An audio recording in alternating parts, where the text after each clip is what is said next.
the Sisterhood of the Bottomless Mimosa.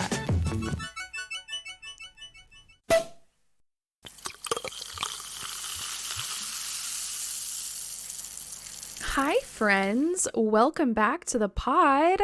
This is Melissa and you're listening to Mimosa Sisterhood, and today we are coming at you with another Everyday Woman episode featuring a kick-ass woman that's here to share her personal life experience that I have no doubt is going to inspire the fuck out of you. So I recorded this episode only a couple of days ago, and I am still completely in awe over my conversation with Kanchan Singh. Kanchan is the founder and the CEO of the coolest business model of all time, Crumbs and Whiskers, which is one part cafe and one part play with a bunch of kittens and maybe adopt one, which is basically what I like to call heaven on earth, because your girl drinks like 7 cups of coffee a day and I am literally a cat whisperer, which is strange because I'm actually allergic to cats, which is like must be the devil trying to torment my life, because cats love me and I love cats. I am still just on cloud 9, living in a different galaxy, elevated into the heavens after having a conversation with her. I feel so humbled to have met her.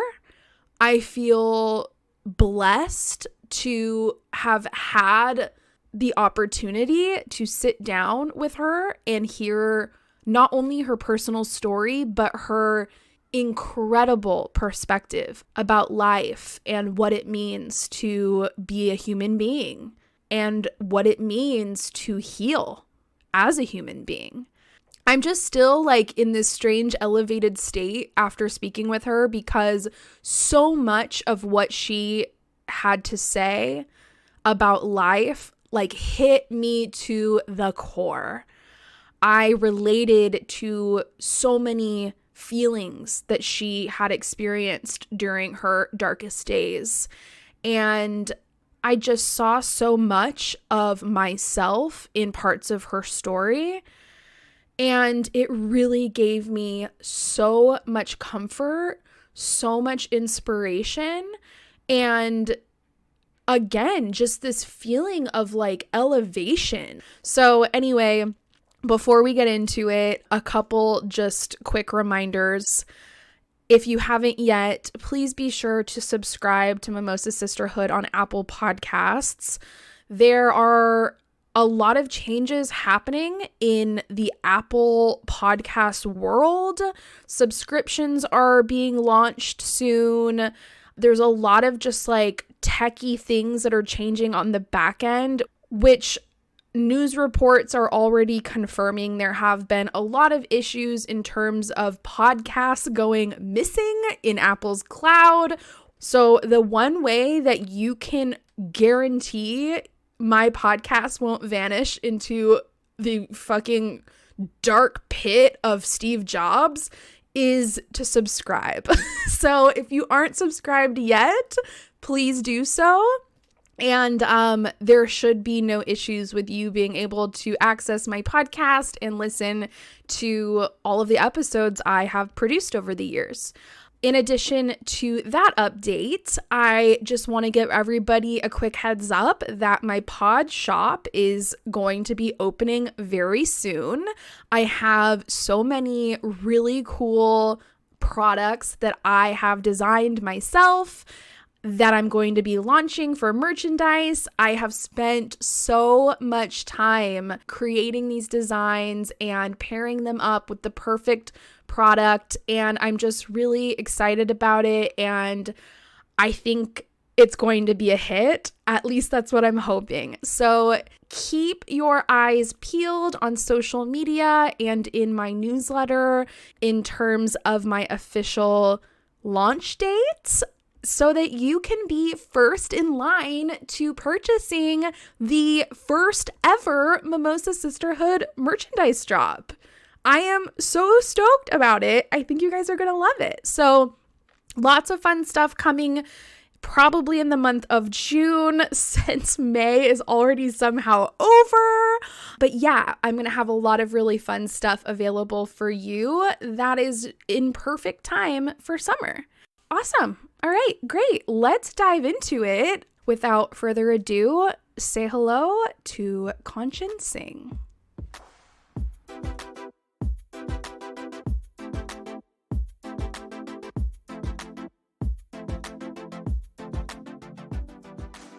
Thank you so much for joining Mimosa Sisterhood podcast. Since I read your bio and learned a little brief rundown about your background and what you've built and created, I have been dying to talk to you because I am obsessed with cats. And I'm just so enamored and inspired by your story. So thank you so much for being here and welcome to the show. Thank you, and thank you for having me. Of course. So let's just dive straight into it. Tell everybody who you are, what you created, and just a little backstory on your life. Yeah. I'm Kanchan. I'm the founder and CEO of Crumbs and Whiskers, which is the first kitten and cat cafe in LA and DC. And what we do is we save cats from euthanasia, who are at risk of euthanasia in shelters, and we house them in our cafes, and people can come in, drink coffee, play with cats, and if they fell in love with one of the cats that they're playing with, they can adopt them and take them home. And since we started, we've saved over 3,000 cats from euthanasia, which is 3,500 cats from euthanasia, which is really cool. That is incredible. Thank you. So many little baby sweet souls saved. Oh my God. Thank you. Yeah, and so that's what I do. And I completely forgot the second half of your question. I feel like there was another question that I didn't answer. Just, we want to know everything about your entire life. That's all. No, I'm just kidding. So basically, I'm obsessed with cats. I was so excited to just even know the person behind the invention of cat cafes in the United States. It's funny because when I read a little bit about how you had gone to Thailand and visited a cat cafe there, I had also visited a cat cafe when I was traveling in Bali. I couldn't believe that I stumbled upon a cat cafe and I was like, what? These exist? Yeah, that was exactly my reaction. I was like, why have I never heard of this in my entire life when this is the coolest thing I've ever heard of? Yeah. What? Yeah. So yeah, I guess one question I have was have you been an animal lover your entire life? Have you always had a passion for animals and for rescuing animals, or just, I don't know, dedicating your life to animals in general? Or was this really just something that sparked after this trip that you had to Thailand? How did this all begin? And then how did you decide to pull the trigger on a business? Yeah, yeah. So yes, I've always loved animals. When I was in kindergarten, I used to eat meat. When I was in kindergarten, I learned in school that, in my child brain, I thought animals died and then we ate them. They naturally died and now we're eating them. And then in kindergarten, I learned that animals died because we ate them. And it shattered my heart. I came home, I declared I was going vegetarian to my parents. They were like, she's 5, whatever, moving on. I never touched meat again in my entire life. Wow. They thought it was a phase. And I'm vegan now, but I went vegetarian at that young of an age. And I grew up in India. My first pet was a peacock. I grew up literally removing caterpillars out of the sidewalk carefully because I couldn't stand watching the squished caterpillars in India during the monsoon season. So yeah, massively into animals. Then in my teens, I volunteered at shelters. I moved to the US when I was 14, and then I volunteered in shelters and, really didn't love didn't love nonprofits because they were too donor controlled in my opinion. So like whoever your donors are and what they value gets prioritized. So let's say they're saying we only care about the number of lives saved. Well, now the rescue may not be accepting an animal that has a fighting chance at life, but probably won't survive because they want their resources to go to the numbers because then that goes to the donors and then the donors are happier and then they give them more money. So just some of the kind of like practices that I saw happening just for numbers, I didn't love. And I kind of thought, it would be so cool to be self-sufficient. You know, like how when you're a teenager, you're just like, God, I hate these rules. Like, I wish I was just on my own. Mm-hmm. And so, this idea of like not necessarily being dependent on donors, I didn't know what I was going to do with that. I just remember when I was like around 17 in a shelter that I volunteered, I spent a lot of time with like this one cat. She was an older cat, she had been there for months. And I went in one day and she'd been euthanized because, yeah, Oh my God. I because literally just want to cry already. yeah, I'll never forget that. I mean, I did dissociate. I dissociate when it's too much for me, and so Yeah. like I both remember this and I don't remember this. It's Mm-hmm. weird. Like my traumatic events are like dreams, but I can feel the emotional impact of them. Mm-hmm. So yeah, and I remember when at that age, I kind of was just like, you know what? When I'm older, I'm gonna do something that helps animals who are at risk of being euthanized. But I didn't know what that was, you Mm-hmm. know? I just knew her death really impacted me because she was the cat that I spent the most time with because I could feel as an empath and as an animal lover, I can feel an animal suffering. Like, you know, I just feel that. And so I could feel her suffering in that cage and all of that. And I tried my best to like be a source of like love and companionship for her, and her death really impacted me. And then when I went to college, I went to University of Maryland. The first day, like you know, I don't know, like you know when they have like those fairs and they're like the student fairs, and you get to like see all the clubs on Yep. campus and blah Mm-hmm. blah blah. There was one very hardcore, like intense animal rights group, right? Like they're like, we're gonna go throw paint on people, and like everyone who eats meat is like the devil. And I was like, okay, this is not my scene. And there was nothing else. And so I started Terps for Animal Welfare my freshman year, which was the first animal welfare club on campus. And so then I was like the president of that for the next few years. Um, After that, I majored in like IT and finance and entrepreneurship. And the seed of a business that gives back Mm-hmm. happened in entrepreneurship where I learned about social entrepreneurship, which was this idea that you have a business that at the core of its model, what's built in is just by being in business, you're helping your community. Mm-hmm. And it was an idea that was started by Toms with like the shoes of like you buy a pair and you give a pair of shoes to like a child who needs shoes. So that was like the whole idea of social entrepreneurship. And I remember I learned what social entrepreneurship was and I was like, that's what I'm going to be. Like I'm going to be a social entrepreneur. And I didn't, again, it's similar to like 17, the moment of like, I'm going to save animals from euthanasia. I don't know how. So, like, again, at 20, it's like, I'm going to be a social entrepreneur. I don't know Mm-hmm. how. So it was just this feeling. And then it kind of, again, was put to the sidelines. And then I was working in IT at Accenture in this corporate job. And it was so, so less. And 2 years in, I just couldn't do it anymore. Yeah. And I woke up one day and I was like, I need like to feel like I have like a heart again and I need to feel alive again because I just felt so like I was in zombie mode and I'd been in zombie mode for so long. And so I decided I love traveling. Like I've been to over like 20 countries and I just love being in other places. And so I thought, okay, I'm going to travel and I'm going to go volunteer at this elephant sanctuary because the person who started it is like one of my all-time heroes. Her name is Lek. I don't know how to say her last name, so I'm not going to butcher it. But she started this elephant sanctuary, and I just like was in love with her. And so I decided to go to that elephant sanctuary. And as soon as I got there, I realized I reconnected. Like there are truths we know about ourselves. There's things that we know we care about, but then we can kind of just put them on the sidelines Mm-hmm. and forget about them and go on about our lives living, right?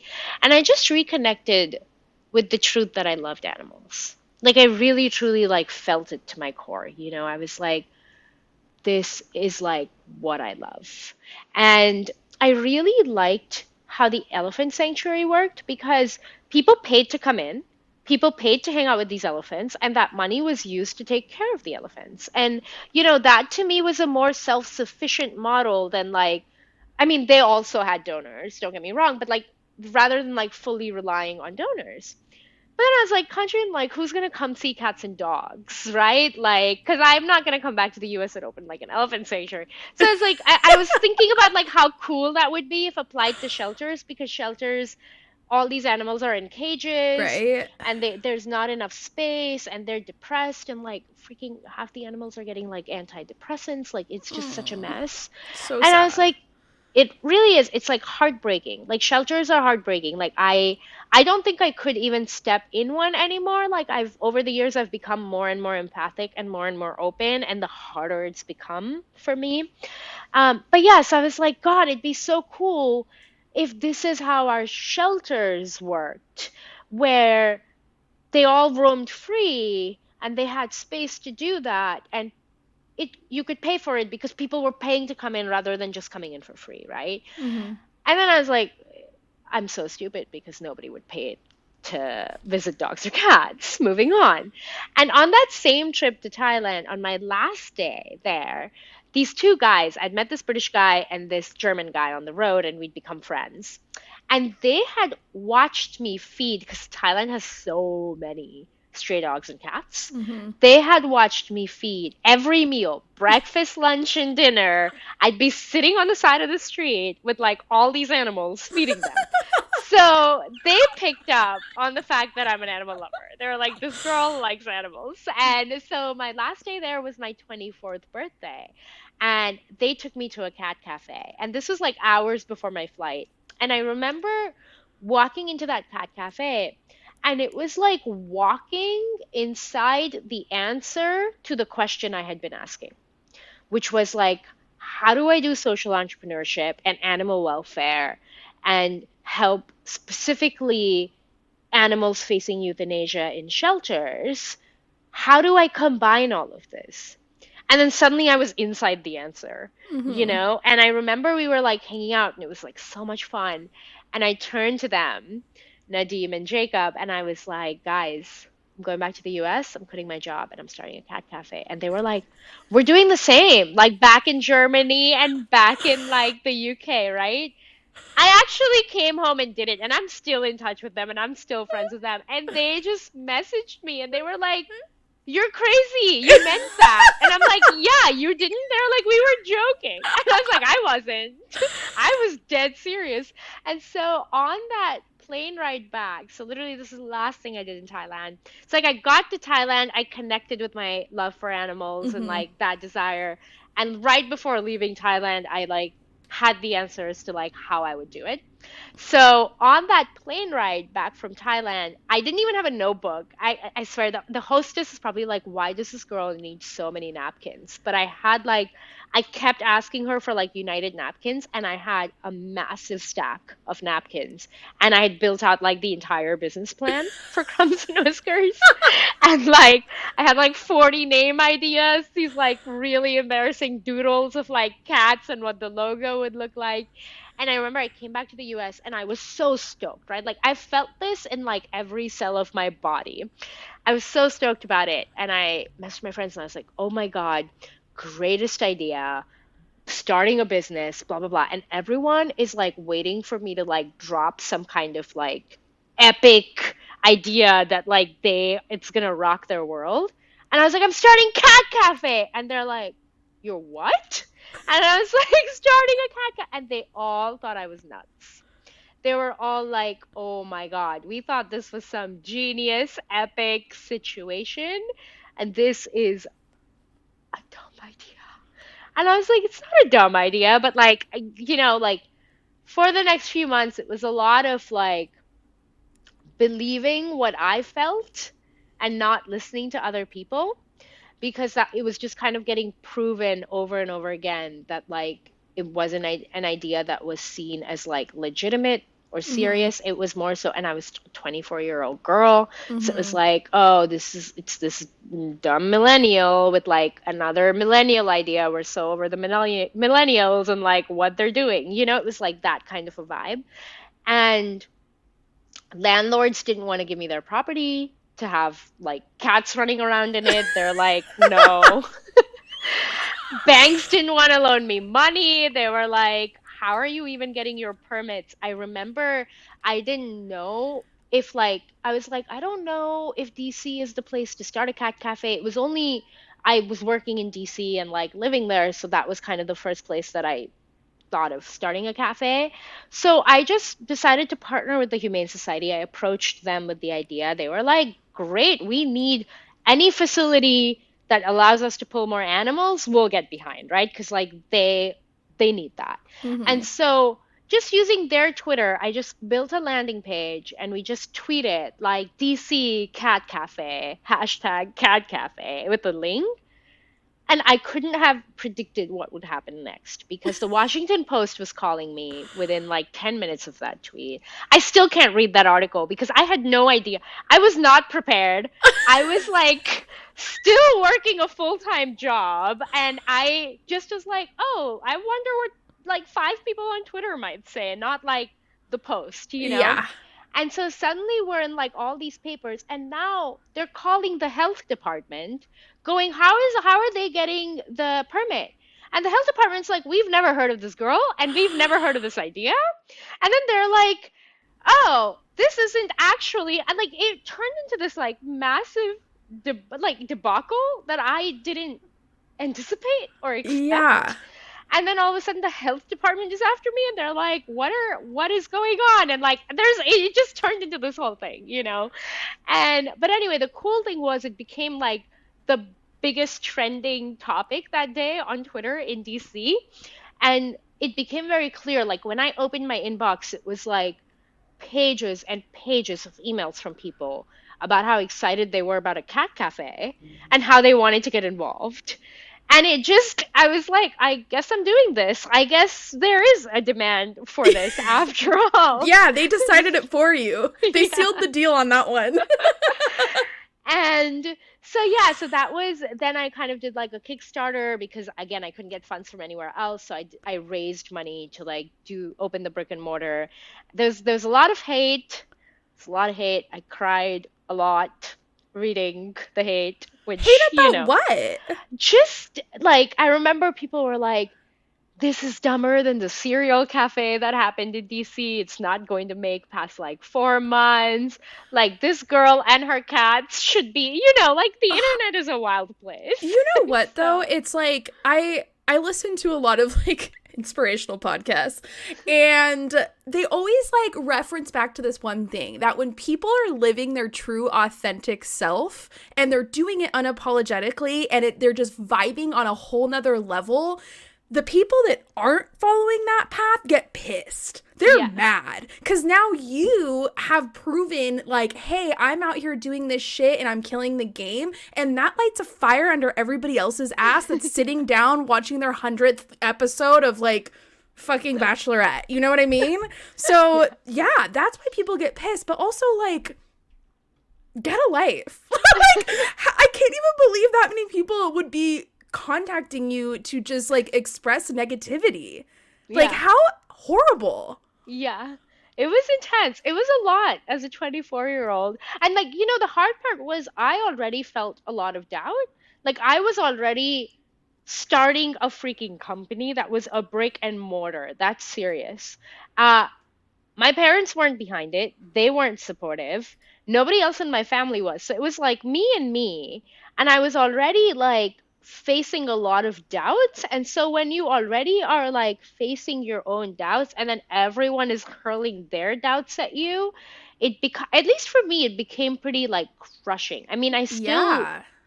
something in me that just kind of was like, you're doing this. And I was like, okay, I guess I'm doing this. And so I did it anyway. But like, I literally remember one day sitting outside my brick and mortar, this is before we'd opened, wanting to like vomit because I was that afraid.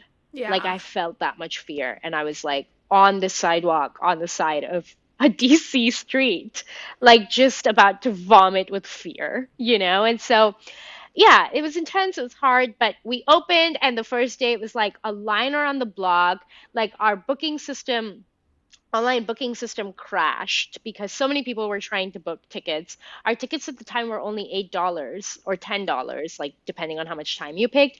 And we did $22,000 in sale on our first day in business. That is out of control. It was out of control. And by the way, like I wasn't expecting any of this. So like it was me and like four part-time people handling all of this. That was it. That was the team. And the first day, the line around the block was so long, and literally all these people are trying to get into the cafe when like we're already booked for the day. Like we're booked. It's over. It got booked online. And people were so pissed that we were booked that a lady actually broke our door. And I was like with a hammer, like putting the door back, trying to hold it together because we have cats. They're gonna run out. It was a scene. It People was are nuts.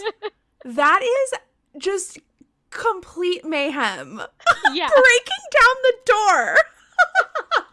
Like, and I don't know how she did it, but she broke it down. Like the whole door came falling in. And yeah, I'm pretty sure I like was out of my own body. Like honestly, like those first few months are like a blur to me. Like Yeah. it's just a whole blur.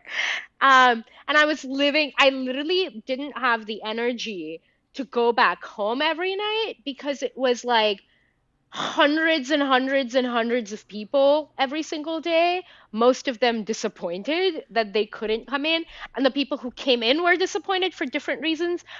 A lot of different things, right? Like our architect was like, oh, you have this much square footage, you can hold these many people. Okay, let's hold that many people. Well, people in a cafe are sitting on their computers working. People in a cat cafe are walking around playing with cats. You can't have Mm-hmm. the same number of people. It is way too crowded. So, like, Mm-hmm. the people inside the cafe are mad. The people outside the cafe are mad. The cats are like What are the cats a doing? whole other thing. They're like getting in fights. They're like jumping off of staircases. I was like, what have I done? You know? They're like vomiting, like a cat's like vomiting on somebody. There's like a cat that's like jumping off a shelf and like landing on somebody's face. And I'm like, we need a waiver for this. And like, it's just like, it was just insane. And yeah, like I'm so glad nobody sued me in those early days because like people were leaving like with like a scratch across their face. Oh And I was my like, I gosh. didn't see that coming, and I didn't see that coming, and I didn't see that coming. And then Yeah. like the smallest things would turn into like major issues. Like, okay, we have like a plumbing issue and the guy needs to like get in the wall a little bit. Well, he got in the wall, he like went out for lunch, a cat got into the wall and got stuck there. And now we have to call 911 and firefighters and like nobody can get the cat out. And then at 2 a.m. the cat's hungry and she just walks out. And we're like, really? Really? Oh We've been my here for nine God. hours and you could have just, you weren't stuck. Yeah. You were just in there by choice. Mm-hmm. And now She you're said, come and get me, bitches. so yeah, it was wild. It was like absolutely insane. And I remember at the time I like this kind of is jumping ahead to kind of my mental health issues and like the Mm-hmm. breakdown, but you know, something that I look back and realize is like we as humans are only okay with like the level of success that we believe we deserve. And I had very, very low self-esteem given kind of like my upbringing. And so this was way past my comfort level. It was way past what I had thought. And so what I didn't see then that I see now is I actively started sabotaging my business. Like I actively started like ignoring calls from reporters, like just not like, like a lot of kind of other different things. And it's interesting because we're very complex beings. So like there's like conflicting parts of us. There's a part of us that wants more success. There's a part of us that wants less success, whatever else, And so like there was another part of me which was like, no amount, this isn't enough, right? And so like in a year I opened our LA location, which I'm still really glad I did, even though it came from a place of like not good enough or whatever. Um, and then the LA location got covered by BuzzFeed, again, just randomly. Like I hadn't hired any marketing, any PR agency, like nothing, And then the LA store got covered by BuzzFeed. And again, silly me, I was like, oh, BuzzFeed, it's fine, whatever. No, that video got like 14 million views.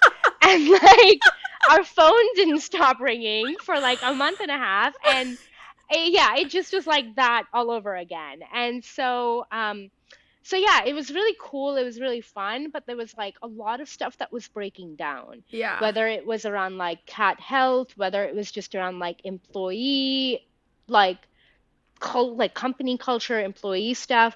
And the more I achieved, the bigger my inadequacy got. Because when we don't feel inadequate, when we don't feel enough, when we feel like there's something missing inside us and we think something external will give that to us, once we have that external thing, we feel that hole almost gets bigger. I don't know why it works that way, but it's almost like, I think Jim Carrey said this, where he said, I wish everybody could be famous and rich, because then they would see that it absolutely doesn't solve anything that you are going through internally, And so anyway, all of that to say that like my own self-esteem was like plunging. Like I remember the day there was like a Forbes article about me. I couldn't get out of bed and I cried all day because I felt like such a fraud. Like I just felt like people are reading these articles, people are seeing like somebody who's like successful and has done this like new unique thing like against all odds, who started a business at such a young age, who's doing all of this, and like I feel so insufficient and inadequate and insignificant. And so once the LA location kind of like once I had both the locations, like my own issues, and I think like when we do things that terrify us and when we put ourselves out of our comfort zones, all of our triggers and all of our insecurities suddenly come up to the surface. They might have been like buried within and now they're in our faces, And again, these are all things I didn't realize. I didn't realize what was happening at the time. I just knew that my anxiety was through the roof. My self-esteem was like down in the gutter. And I was constantly anxious. I became insomniac. I remember there was like a time where I didn't sleep for 5 nights straight. And the sixth night, 7 p.m. came around and I literally was curled into a ball, rocking back and forth and like crying hysterically because I didn't want to spend another sleepless night. Like I was terrified of the night that was coming, And then there were other times and then I also started getting sick. Like I would be sick 28 days a month, like horribly sick. Like with colds and that kind of sickness? Like fever, chills, all of that. Yeah. And headaches, like all these kind of like random things. And then my anxiety was through the roof. I'm not sleeping. I'm getting sick. And then like the depression hit really hard too, where there was like a 2-month period where I would just be in my house, all the like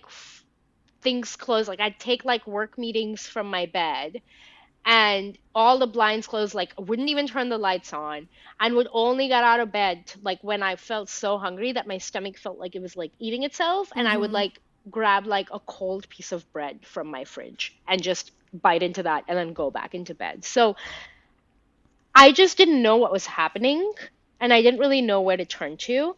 But while this was happening, like while you started detecting like this unraveling that was going on, like did anybody else know Did like your family, your friends, business partners, was anybody aware that this was happening? No, what people saw was that I had become way more critical, way more judgmental, way more like nothing that I was saying was good, right? Like it was Mm-hmm. like, hey, you missed this. Hey, we had a bad review. Like all it was like my vision, I could only see what was going wrong, Mm-hmm. because I'd gone in that place in myself. Yeah. And so everybody became unhappy, but they didn't realize I was going through depression or anxiety, right? They were Mm-hmm. just like, Kanchan, like, you've just gotten really intense. Yeah. Like, you've become super hardcore and intense. But what they weren't seeing was the pain and the suffering. Mm-hmm. And the reason I became hardcore and intense because I was a 24/25-year-old who was doing the job of a CEO. Yeah. My dad had instilled in me a very different vision of what a CEO looks like. A CEO is a man. A CEO is competitive and cutthroat and, you know, uh, just wants excellence from everyone. And like, we have at least, I think in today's culture that's breaking down more, but at least like 8 years ago, 7 years ago, God, I can't do math in my head, but like even 5 years ago, it wasn't as we had more of a celebration of that kind of archetype of like Mm-hmm. cutthroat and competitive and blah blah blah. And so that was my idea of the only way I could find success as a CEO. So I am becoming that more and more, not because it's who I am, but because it's the only way I believe I can be successful. And that's the other thing. When we start becoming someone we're not, we start feeling the pain of that internally. So that was the other pain that I was feeling that I didn't really realize I was Mm-hmm. feeling. Then what happened was there was a week where 100% of my management team quit. They were Oh, like, we can't do this because I was so intense. And 80% of my employees quit. Like that was a week where it really looked like if I didn't turn things around, the business wouldn't survive, yeah. you know? And when something like that happens in your life, you can go two places. And I definitely went the easier place first, which was pointing my finger at everybody else, going, Mm-hmm. nobody else understands how difficult it is to start a company, to run a company, to do it all in a bootstrapped way, because my business is very bootstrapped and I didn't really have rich parents or rich somebody backing me up. Like it was like do or die, and that just was it. Mm-hmm. And I just kind of was like, nobody gets it. Nobody gets what I'm doing, and I'd like to see them try, right? Mm-hmm. And then I went to a place of like, let me look in the mirror, right? Maybe there's probably validity to what's being said, and it's painful to do that. It's painful to like say, it's not you, it's me. And it's painful to look at like things in ourselves that we don't want to look at. But that's kind of what I decided to do. And that was when I decided to start therapy. Because one of my mentors has said, she was like, honestly, you've said a lot of things to me at this point that have made me think that you really need therapy, but I'm your business mentor. I didn't want to go in that. But now that you're saying you're not okay, like you need therapy. And that's when I started therapy. And a lot of crazy things started happening once I started therapy. In the same way that when I went to Thailand, if somebody told me before I went to Thailand that when I came back I would start a cat cafe, I would think that they were out of their freaking mind. Yep. Right? Like that came out of left field. So when I started therapy, um, my childhood had always been one large black screen. Like when people said, what's your favorite memory as a child? What was your favorite movie? Like I was always like, WTF? Like, I was like, I don't remember anything. And I was like, oh, I just have a bad memory. And then moving on. No, I didn't remember anything because I had a very traumatic childhood. That's why I didn't remember anything, and it was all repressed. And so when I started therapy and I started opening that can of worms, and I started actually feeling like I had cut myself off of my emotions. Like Mm-hmm. I was didn't feel, right? And when I started feeling, it was like a flood because there was so much backed up and backed up and backed up. And I used to journal a lot. And I remember there was one night I was crying. I was like weeping. I was literally like curled up on my bathroom floor just to be dramatic, I guess. I don't know why I was on my bathroom floor. I could have been in a more comfortable place. Um, and like weeping.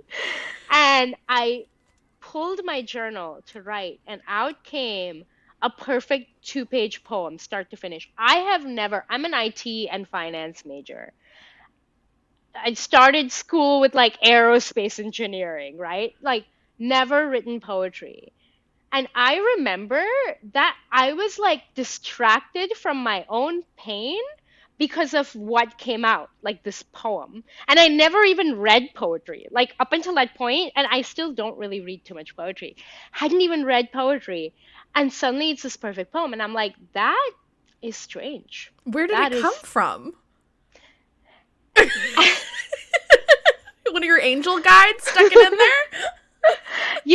I'm of the belief now that there is so much in us that we shove away, like that gets kind of like beaten out of us as children or like taken away from us.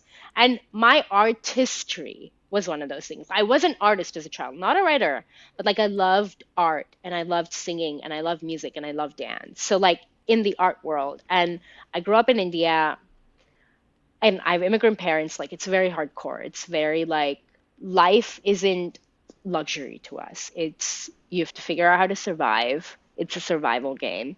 And that's all there is to life. And like, oh, cute painting, moving on, go learn computers because that's how you're going to survive, you know? Mm-hmm.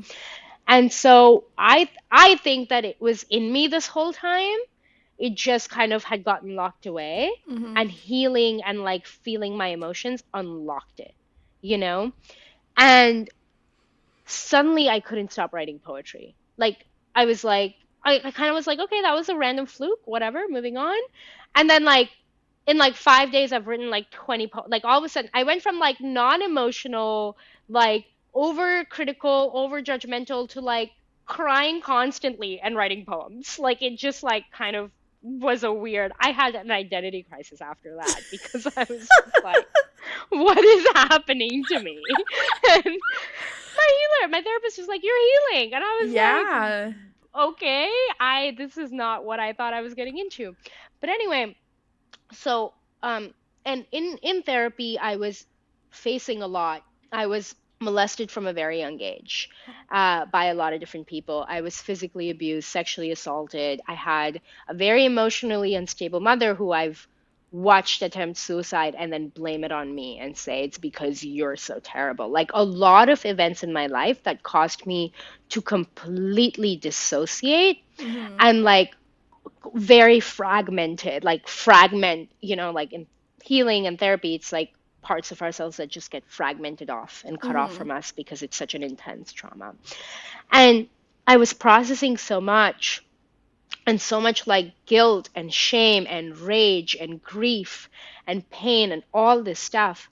And the only way I knew how to not like literally die under the weight of all of that was to write. Like it Yeah. was the only way I knew how to process it, I'm you the know? exact same way. That's Are you? crazy. Yeah, Yeah. totally. And then it's like this weight that you're almost like, it's like alchemy. It's like taking emotion or pain and then turning it into healing through writing. Like the power of writing is incredible. Oh, totally. Um, that's amazing that you do that too. That's really cool. And yeah, couldn't stop writing. And a year in, since I was young, like not young, since in college, I would say like, I'm gonna write a book one day. And people would be like, what's the book about? What's the book gonna be about? And I was like, self-help, but I don't know how. And a year in, I realized I had been writing my book. Mm-hmm. A year in, I kind of just realized like my journal entries, the poems I'm writing to process my pain is my book. It's not a separate book Mm-hmm. outside of this. And so I just kept writing. And gosh, I've changed so much. Like I would say night and day, but really it's like I wouldn't even say it's like Earth to like Saturn. I would say it's like solar system to solar system, like difference, like light years in terms of like how different I am. And now I kind of just really realize that when we don't feel loved, when we don't feel accepted, when we don't feel seen, heard, valued as children, the damage that that has. Because I've seen who I was and I'm seeing who I'm becoming more and more. And it's it's wild. And in my own healing journey, what became really clear to me is that we all need to heal. We need to do our inner work. We need to feel our emotions. And because there are cycles and cycles of trauma and abuse that are going on this planet, and we have to have the courage to break those cycles. Oh, yeah. And it's hard and it's painful and it's like honestly like shattering like to a lot of levels and degrees. And I don't have the words to really describe what we go through when we choose that, other than like truly like it's the most courageous thing I think anybody can do is break cycles and break patterns of abuse and trauma. But what became very, very clear to me is that as humanity, we need to heal. Because the place that we are living in, the world that we're living in, is a place of acting out from a place of trauma. The reason we're not being our authentic selves, the reason we're not the reason we're not doing what we love, the reason we're not being who we are, the reason we're betraying ourselves, like all of this is in childhood trauma. Like that's the root. That's why you don't see children betraying themselves. That's why you don't see children like that's who we come in as. And then it's not like, oh, we grow up into adult, like it's like trauma is what happens. And so I wanted to write a book, which this is really hard for me, and being vulnerable to that degree, because this book is my journal entries Right. from healing. Oh, Like it yeah. is like raw, Uh-huh. start to finish. And being that vulnerable and that raw terrified me. And it took me, like, my process of writing my book was 90% fighting my demons, 90% fighting the resistance, 10% writing. But what I wanted to do was I didn't want to write a book that preached about healing. I didn't want to write a book that like told you here's why you should heal. Because personally, what helps me heal, and like, whether it's music, whether it's movies, is like people's journey. It's like seeing somebody go through it, not hearing and being told, "Hey, you should go through it." Like that doesn't do anything. And so I really wanted to write something where people could read it, people who have been sexually assaulted, people who have been molested, people who have been in have had abusive parents, whatever that is, help them feel catharsis, and heal on some level. And so yeah, so I ended up kind of just choosing to not censor anything, to not Mm-hmm. say that like I'm willing to go this deep, but not that deep. Yeah. The book goes like as deep as I've gone. And it shows both the good and the bad, right? It shows like the healing, and then it show like the kind of the pain, the shame, the grief, all of that. But then it shows like what loving ourselves feels like and Yeah. looks like, because we start to our natural place is to love ourselves. So the more we heal, the more we just naturally feel love for ourselves, because that's nature, that's natural. And yeah, my goal with the book, like all the proceeds from the book will be given back to Crumbs and Whiskers to save more cats from euthanasia. And my goal with the book is that it really helps women heal their traumas Mm-hmm. and step into their power and find like self-love. And I'm still on that journey. Like sometimes, my book is called Dear Me, I Love You, and I get frustrated because my launch is coming up, and there'll be days where I'm just don't feel any love for myself. And I'm like, Mm-hmm.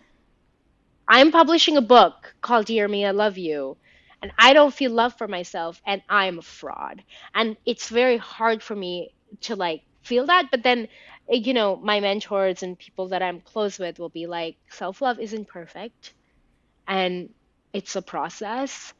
And, you do love yourself. Like, you're not lying. It's just that it's not true in this moment because your demons have come back to haunt you.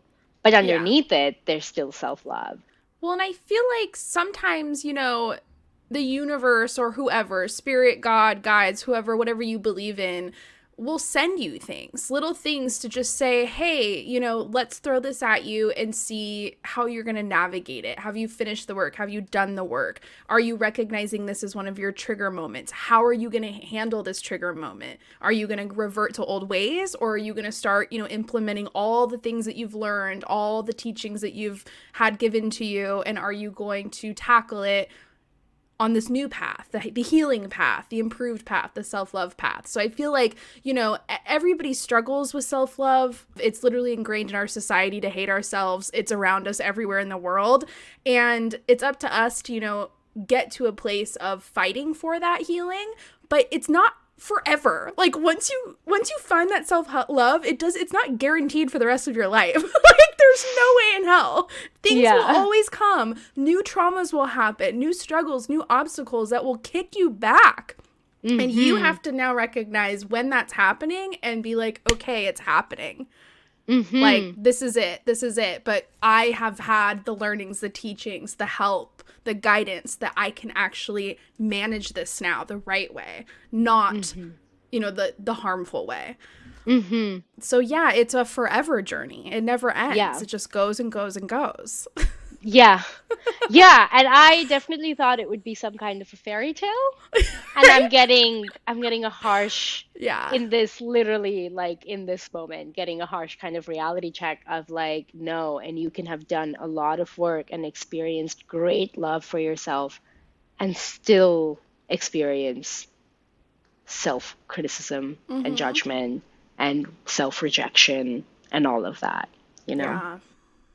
But yeah, that's kind of my like very long-winded, upside down kind of journey to this place.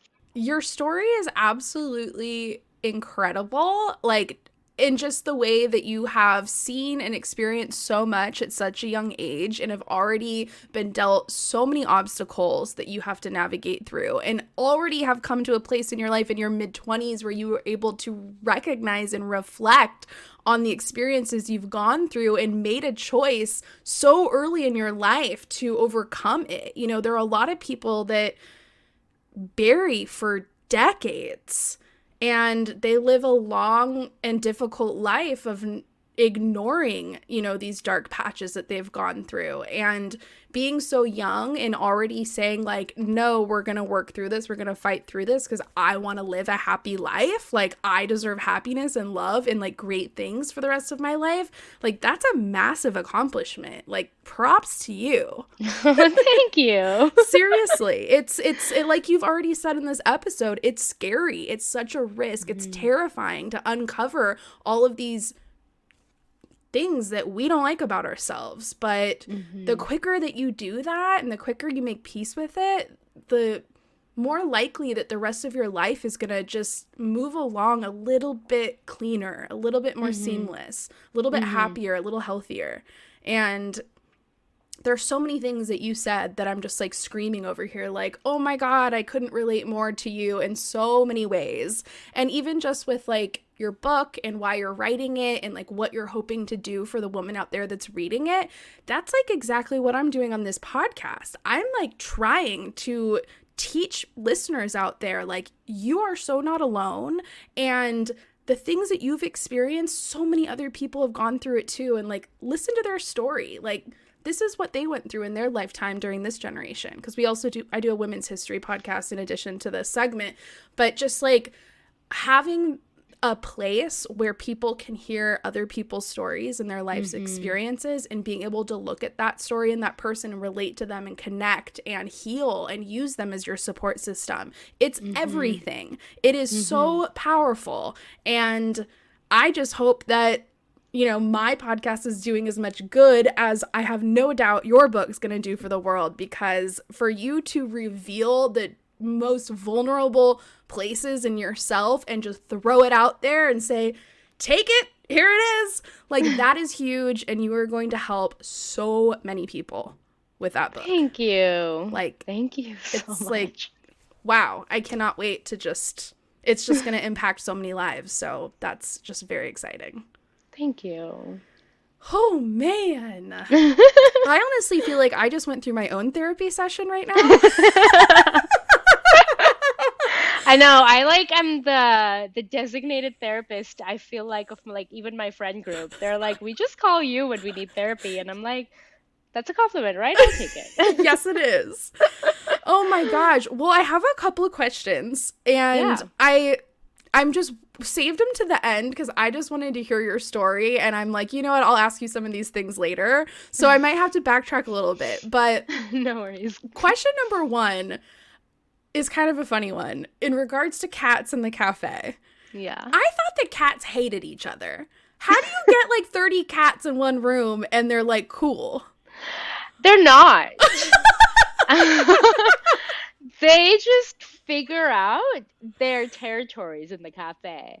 Like, you know, that's like Shayna's territory. And if you go there, she's gonna swipe at you. Okay. And then, you know, like, this other cat loves that shelf. And if you try to get up there, you're gonna get a hiss.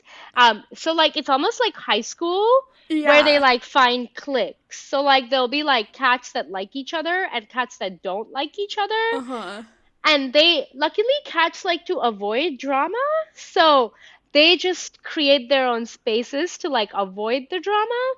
But there is drama. It happens. Yeah, I would imagine. Yeah. But also, they get along better than you would think. So like, it's not like none of them get along, and you know, they get along. We sometimes even have like cats that end up bonding with each other while they're in the space, and then we ask that they go home together because like they just like bonded at the cafe, and then they are like sleeping next to each other all the time, and we're like, we couldn't separate these guys, so they form like friendships and stuff too. Okay. And have you adopted any of the cats that were in your cafe? Yeah, I have one cat, and people are always shocked to hear I don't have more, but I have self-restraint. Her name is Luna, and I got her from the LA cafe. Oh, so sweet. And I know that your business took a slap across the face like many others during the pandemic last year. So currently, right now, both of your cafes are closed, right? Yeah, they've been closed for over a year. Oh my God. So what does that look like for post-pandemic life, or now that we're like things are starting to reopen, people are getting vaccines, you know, the rules are kind of like life's going back to normal in a sense. Like, what does that look like for your business? Are you going to be able to reopen? Yeah, we're actually reopening in about like 3 weeks. So super stoked. Yeah. Are you going to have like a big grand reopening again? We are. Okay, I am coming to the LA Wait, store. are you in LA? Yeah, I'm in El Segundo. Yes. Okay, you are. I am in Marina. You are definitely. You're 15 minutes away from me. You're definitely coming to the reopening. I need to be there. Yeah. Yeah, but yeah, it's so exciting. Like, I'm super, super stoked. So cool. So where have the cats been during the pandemic? Are they still in there? No, they are all in foster homes. 2 weeks into the pandemic, we were like, this is going to be a long-term thing. Yeah. And so we put them all in foster homes. A bunch of them became foster fails. Like, hey, people were like, well, just keep them. We're in love. And then others, they're still being fostered. But yeah, so they've been in comfy homes through the pandemic. So they've been good. So cool. So, and then the other question I was wondering, like, I know that you partner with the Humane Society to make this business happen. Was somebody from the Humane Society, like, helping you along in like just the business side of the business, or did you have like another business partner that's there to just manage the entire thing with you? Yeah, so initially our partner was the Humane Society. Now they're two different rescues. They were helping with kind of like the legal side of things, of Mm-hmm. like the cats and the coffee. I don't have a co-founder or a business Mm-hmm. partner.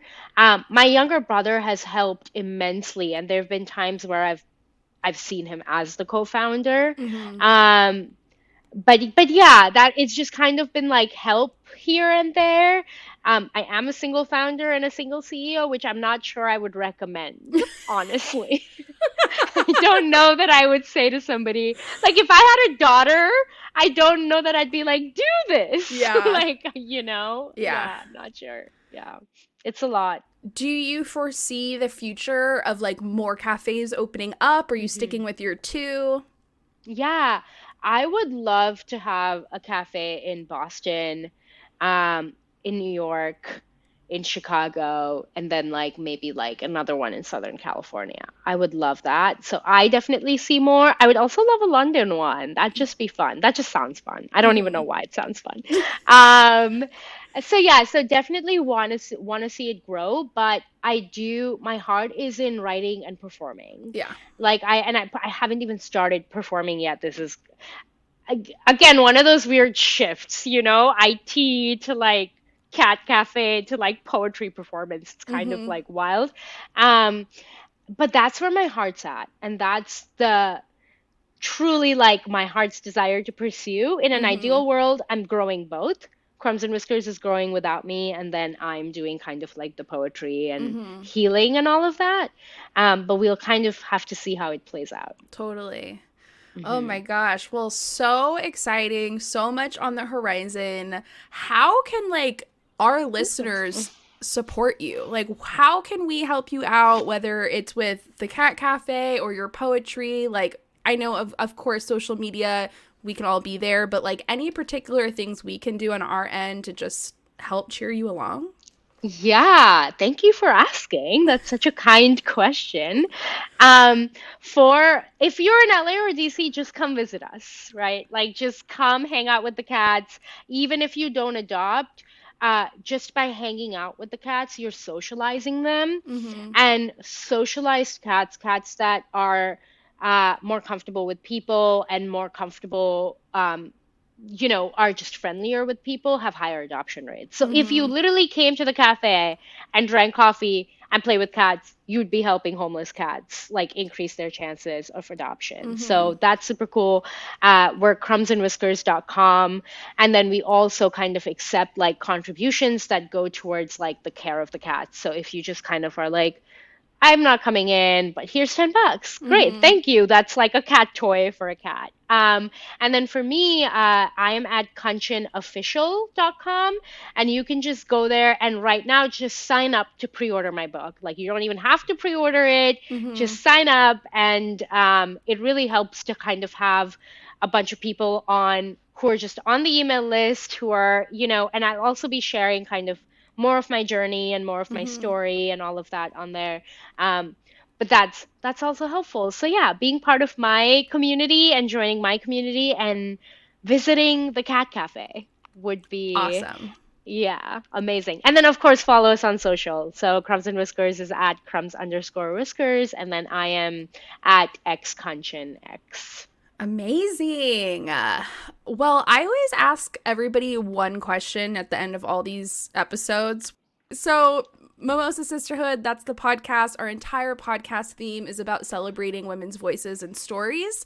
And I always like to ask everybody, like, what does the meaning of sisterhood mean to you? Mm. Hmm.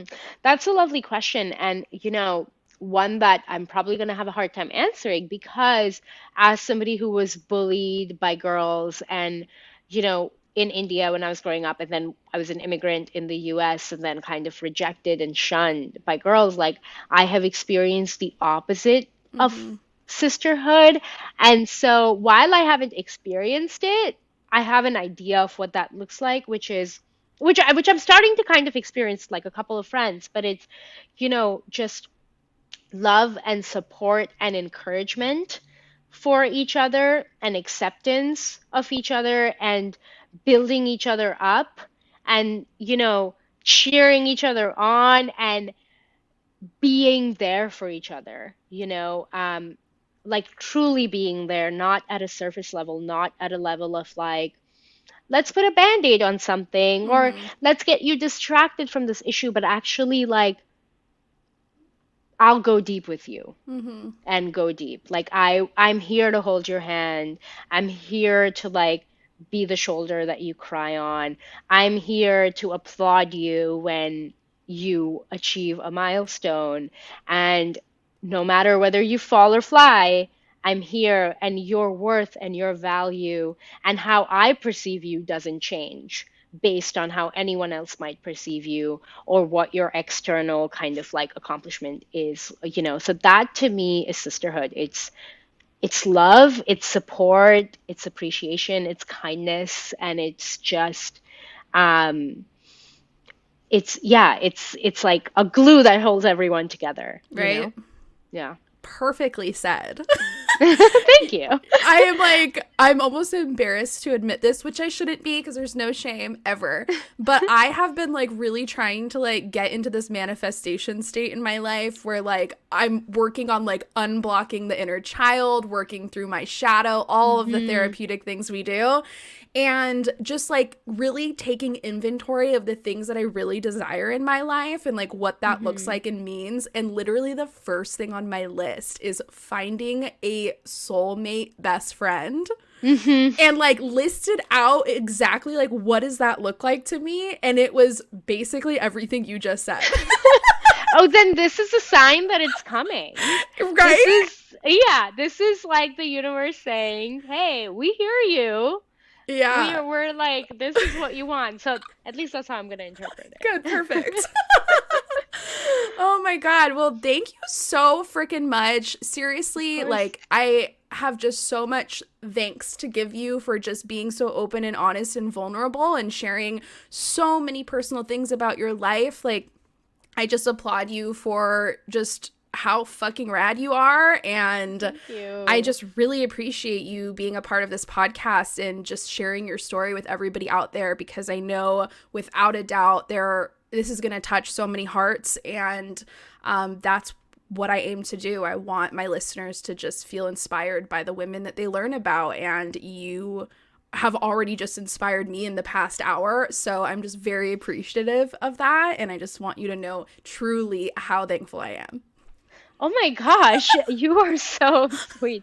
Thank you. And same, like, thank you for listening to my story. Thank you for caring. Thank you for, also doing your own work. I know how much courage and work that is. And for having this podcast that helps other women out there be more empowered and be more authentic. That's amazing.